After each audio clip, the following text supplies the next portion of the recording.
Mari kita buka lagi, kita baca bersama-sama. Yohanes 4 ayat 21. Ini adalah rangkuman dari kitab suci yang demikian tebal. Yesus mengajar saya dan saudara. Yohanes 14 ayat yang ke-21. Siapa yang memiliki perintah-perintahku dan memeliharanya, dia itulah yang mengasihi aku. Dan siapa yang mengasihi aku, ia akan dikasihi oleh Bapa-Ku. Dan aku akan mengasihinya dan akan menyatakan diriku kepadanya. Pertama, Yesus mengajar kita untuk mengasihi dia. Pertanyaannya, bagaimana cara mengasihi dia? Yesus menjawab, kita harus melakukan perintah-perintahnya dan memeliharanya. Bagaimana caranya? Bagaimana kita tahu perintahnya? Oh, kita nggak pernah baca firman. Kita nggak pernah spend time with Him, in Him. We never spend time with Him, in Him. Kita nggak pernah menyediakan waktu kita untuk Dia, di dalam Dia. Bagaimana kita mau berkata, oh kita tahu perintahnya? Itu sebabnya namanya aja kita nggak kenal.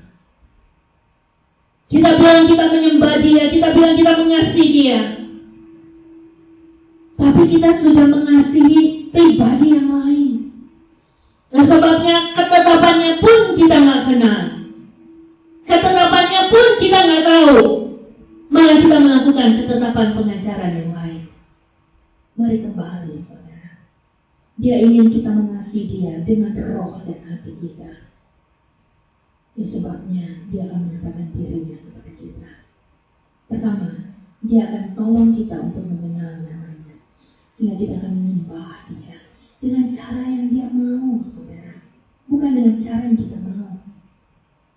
Kedua, Dia akan merobohkan semua ilah-ilah yang lain.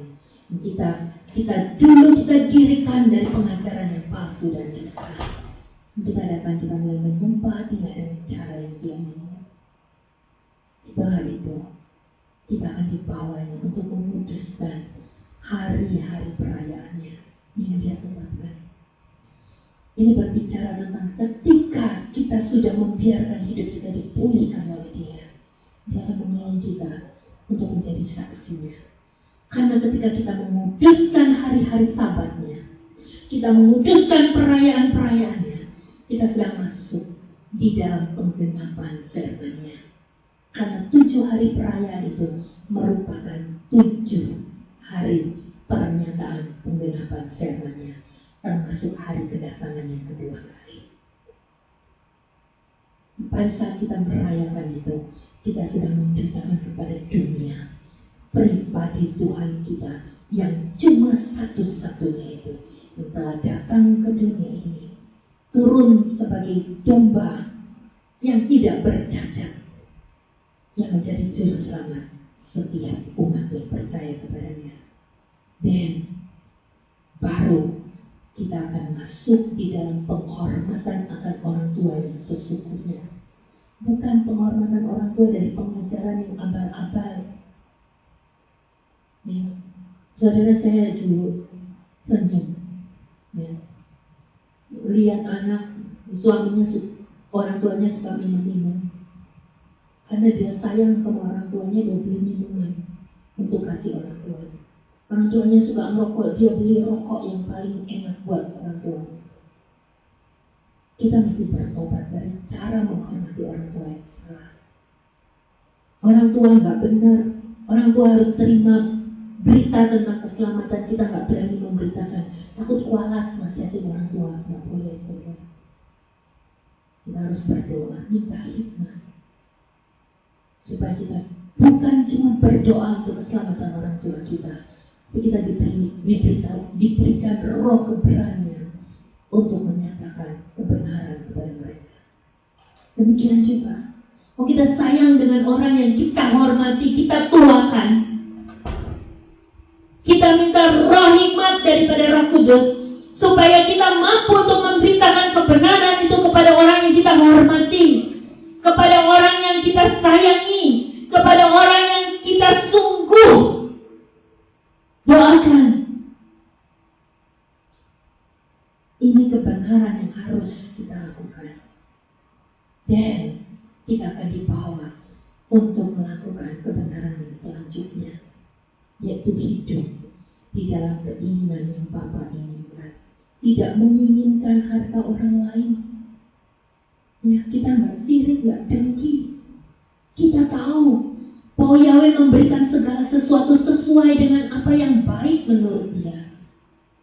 Gak perlu ngakal-ngakal, gak perlu jadi saksi dusta untuk kepentingan diri sendiri.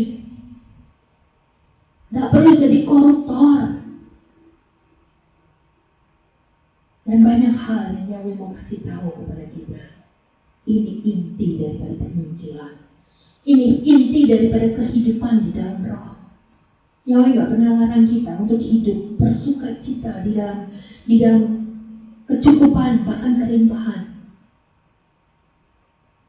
Bahkan kitab suci mencatat orang-orang yang dipilih oleh Yahweh adalah orang-orang bukan orang melarat, saudara.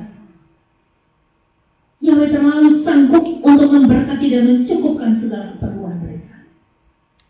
Tapi bukan itu goal kita untuk menyembah dan mengasihi Dia.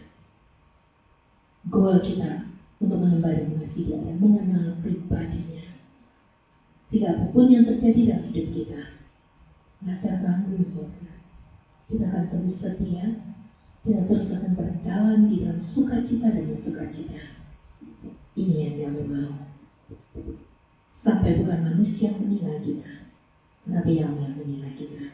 Sampai Dia berkata, inilah anak yang kukasihi, padanya lah aku berkenan.